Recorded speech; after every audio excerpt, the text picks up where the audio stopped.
Señoras y señores, por fin tenemos las traducciones del capítulo 114 de Record of Ragnarok. Esta vez me alegra comentarles que la pelea continúa, ya que por fin con este capítulo finalizaríamos con el pasado de Odín. Y hablando de eso, una disculpa por haberme turbo esquipeado el resumen del mes pasado, ya que si les soy sincero se me estaba haciendo muy pesado el continuar con el manga. Creo que a muchos de ustedes puede que les haya pasado lo mismo por la razón de que llevamos de 3 a 4 meses con puro lore y nada de pelea. De hecho me tuve que leer recién el capítulo 113 para hacer este video y entrar en contexto. Fue ahí donde me di cuenta que a mi forma de ver estaba exagerando, ya que este pasado no está nada mal. No sé si este cambio de opinión sea por el alivio de que por fin terminó tanto pasado y tanto lore, o porque me gustó. A este punto no lo sé, se lo juro. El punto es que para contar el pasado de Odín tenemos que hablar obligatoriamente de Gólnir. Eso sí, me hubiera gustado saber algo más sobre todos estos dioses para empatizar un poco con sus muertes, pero X, creo que se da a notar de que la obra no va por allí, ya que nos cuentan la historia del primer Ragnarok para tener el contexto de cómo esto afectó en la infancia de Belk y que lo llevó a ir en búsqueda de uno de los 4 tesoros de la calamidad. Por eso mismo en este video te contaré cómo terminó el pasado de Belk, o el tan conocido a este punto como Din Din. Pero antes que nada, únete al Discord, ¿no? Lugar donde puedes soltar tus teorías más fumadas o ver los debates más esquizos sobre esta obra. Esto te lo dejaré en la descripción junto a mi Instagram, que es en donde subo los spoilers de los próximos videos. Y también te dejaré ahí abajo las redes del scan encargado en traducirlo, por si otro mes se me olvida otra vez traerle resumen, al menos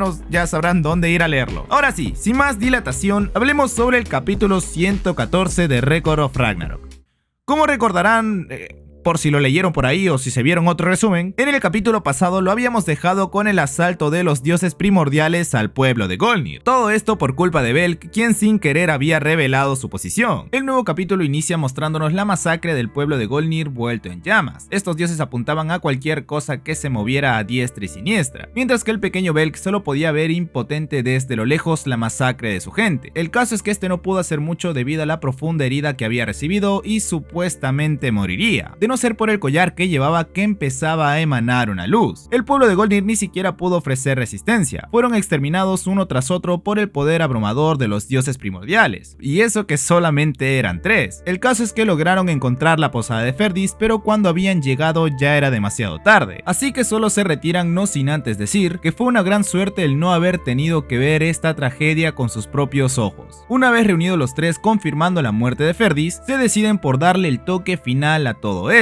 y se disponen a usar la última llama de vida que les quedaba para borrar por completo todo rastro de historia del pueblo. Así que los 3 elevan su ki al máximo o juntan su chakra, como le quieran decir, pero antes de hacer explotar todo a su alrededor piden perdón al pueblo por lo que acababan de hacer. Pero con esto su lucha por fin llegaba a su final. Este poderoso ataque tomaría el nombre de Freysiling, algo así, no sé cómo pronunciar esto la verdad. Incineración que reduce todo a nada, logrando destruir absolutamente toda la redonda sin dejar un solo rastro. Pero cuando los dioses primordiales estaban a punto de ir a visitar a Poseidón, Hades y a todos los papeados del Ragnarok, aunque estamos en el pasado así que esto todavía no... El caso es que se dan cuenta que alguien seguía con vida, y ese era Belk. Estos al darse cuenta intentan matar al pequeño de inmediato, pero ya era muy tarde para ellos también, porque se empiezan a desintegrar debido al desgaste que había provocado la bomba nuclear esa que habían tirado. Belk había sido protegido por el objeto mágico que en un principio Gólnir le había entregado a Ferdis y este se lo había dado a su nieto. Belk al despertarse lo primero que piensa es en qué había pasado con todos los demás, y al ver el desastre estaba súper arrepentido de lo que había hecho, ya que solo quería decirle al abuelo que ya podían ser libres, que ya nadie afuera seguía peleando, pero lamentablemente esto no fue así. Gracias a una buena acción que intentaba hacer Belk para evitar la muerte de su abuelo, terminó desencadenando a la muerte de todos. Después de eso Belk siguió cargando con sus pecados que había cometido, viajó por todos los reinos celestiales, intentando difundir entre la gente la verdad de Gólnir, la historia que había sido borrada. Siguió denunciando la tragedia hecha por los dioses primordiales, pero obviamente nadie le creía. A pesar de los gritos del pequeño, todos los que lo escuchaban solo le aventaban piedras y le decían que dejara de decir mentiras. No había nadie que lo escuchara ni creyera sus palabras. La persecución y las burlas de quienes se negaban a creer la verdad, el dolor de que su pueblo fuera asesinado injustamente y una soledad larga fue todo lo que fue desgarrando poco a poco su corazón. Así fue como pasaron los años y veríamos a un Belk bastante más adulto. Este era el mismo Belk que nos habían presentado en capítulos anteriores cuando había encontrado la Gram. El tema es que este seguía de pesado intentando difundir la verdad a todo quien lo escuchara, pero obviamente nadie le hacía caso, así que seguía haciendo la burla burla de los demás. Pero justo ese día en medio de la lluvia y luego de ser humillado una vez más, fue cuando Belk se sumió en la locura. A los ojos del mundo nada de lo que vivió había existido. Lo que el joven dios de corazón puro no pudo soportar fue que su propia existencia haya sido borrada de la historia. Es ahí en donde se decide por abandonarlo todo. Frente a un barranco toma el amuleto que una vez le había salvado la vida y lo transforma en una oscura ambición. Ahora él era el señor de la locura, el señor de la ira, mientras que vemos la transformación del objeto a la falla que nunca lanza, increíble nombre, para luego decir: ignorantes, tiemblen y esperen, porque cuando llegue el momento todos conocerán la verdad. Desde aquel día el dios que había abandonado su nombre dejó de proclamar la verdad y comenzó a recorrer el mundo como un dios ordinario sin nombre, la verdadera historia que los dioses primordiales ocultaron por miedo, el monopolio del conocimiento de Golnir que tanto temían. Eso fue lo que le otorgó poder al que no tenía nombre, ya que tras recorrer todo tipo de conocimientos y libros, Belk terminó encontrando el libro de Golnir, ese que habían quemado hace unos capítulos pero se materializó en una biblioteca porque sí. Y así fue en donde nos remontaríamos a todo lo que vimos en el capítulo 97-98 más o menos, que fue cuando Belk encontró la espada demoníaca Gram. Y ahí ya se saben toda la historia. Siguiendo los hilos del destino, acabó convirtiéndose en el dios supremo que todos conocen. Aquí es donde terminaríamos de confirmar que Golnir había dejado registrado en el libro tanto el proceso para construir ese sello como el método para desactivarlo. De aquí nadie me va a negar que esta fue una tremenda estupidez, ya que como para qué vas a necesitar soltar 7 dioses que literalmente querían acabar con el mundo entero. Pero bueno, esto fue aprovechado por un nuevo Belk, Odín, ya no sé cómo llamarlo a este punto, quien había aprovechado toda esta información y sabía que Golnir lo había dejado todo para el futuro, siendo aquí donde Odín se tiraría un Thanos diciendo que la destrucción de este mundo era inevitable. Volviendo por fin a la pelea luego de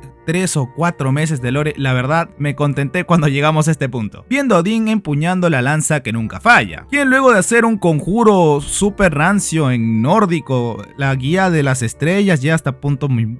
¿Qué? O sea, sí, es fácil de leer, pero parece que está recitando una maldición, un hechizo, bueno, quizás sí lo sea. Y lanza la lanza, nunca mejor dicho, llamando a esta habilidad colmillo del viento giratorio. Kintoki, quien se encontraba frente a este, se decide en bloquearla con su hacha, y lo termina logrando enviando las lanzas al cielo. Y sin perder el tiempo, Kintoki se abalanza en contra de un Odín que a primera vista se ve que estaba desarmado. Pero lo malo es que todo el mundo sabía esto menos Kintoki, ya que vemos cómo la lanza no había dejado de moverse, para que de un segundo a otro tomara una gran curva y termine dándole en su objetivo. El combate muy apenas empieza, pero Sakata es quien más está recibiendo aquí. Se tiene que venir una remontada épica. Aquí nos cuentan un poco más de la lanza maldita Gungnir. Si embiste, no hay nada que no atraviese. Si la lanzas, nunca falla el objetivo. Esta era la suprema arma divina del cielo según la colección de cantos nórdicos antiguos, la Ede Poética. Así que luego de haber herido a Kintoki, la lanza vuelve a las manos de Odín, quien terminaría este capítulo diciendo: ha llegado la hora de poner